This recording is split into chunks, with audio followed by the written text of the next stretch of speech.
మనకి ఈ నెల 27వ తారీఖున అమావాస్య అనేది రాబోతుంది. ఆ రోజున మీరు ఆవాలను ఈ ప్రదేశంలో విసిరేసినట్లయితే మీకున్నటువంటి సమస్య గాని అంటే మిమ్మల్ని ఇష్టపడేవాళ్ళు మాకు ఫోన్ చేయట్లేదు అక్క, అసలు మమ్మల్ని పట్టించుకోవట్లేదు, వాళ్ళ దగ్గర నుంచి మాకు ఎటువంటి రెస్పాన్స్ రావట్లేదు, పదే పదే వాళ్ళే గుర్తొస్తున్నారు. అలాగే మీకు డబ్బు పరంగా కూడా ఈ పరిహారం చేసుకోవచ్చు. ఈ అమావాస్య ఏంటంటే పరిహారాలకు పెట్టింది పేరు. ఆ రోజున ఏది చేసినా కూడా అద్భుతంగా సిద్ధిస్తుంది. ఆవాలు మనకు చూడటానికి చిన్నగా ఎలా అయితే ఉంటాయో కానీ పరిహార పరంగా రిజల్ట్ పరంగా చాలా ఫాస్ట్ రిజల్ట్ అనేవి ఉంటాయి. చాలా శక్తివంతమైనవి ఆవాలు, సుగంధ ద్రవ్యాలలో ఒకటి.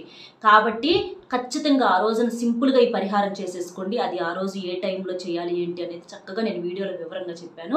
అది ఏంటి అనేది మన ఛానల్ పేరు కిందే వీడియో లింక్ ఇస్తున్నాను, అందులో క్లియర్గా చెప్పాను. లింక్ ఓపెన్ చేయడం కుదరకపోతే మన పక్కనే స్మార్ట్ మాట షార్ట్స్ పక్కనే వీడియోస్ ఉంటాయి కదా, అందులో చూడండి. అసలు కింద లింక్ ఉంటుంది, చాలా మంది తెలియదు అని చెప్పేసి అడుగుతున్నారు.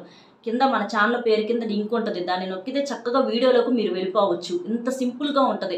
చాలామంది అది కూడా తెలియదు అంటున్నారు. చక్కగా అది చూసి అందులో ఫాలో అయ్యి చేసినట్లయితే అద్భుతమైనటువంటి రిజల్ట్ అనేది ఉంటుంది. కాబట్టి అస్సలు మిస్ అవ్వద్దు.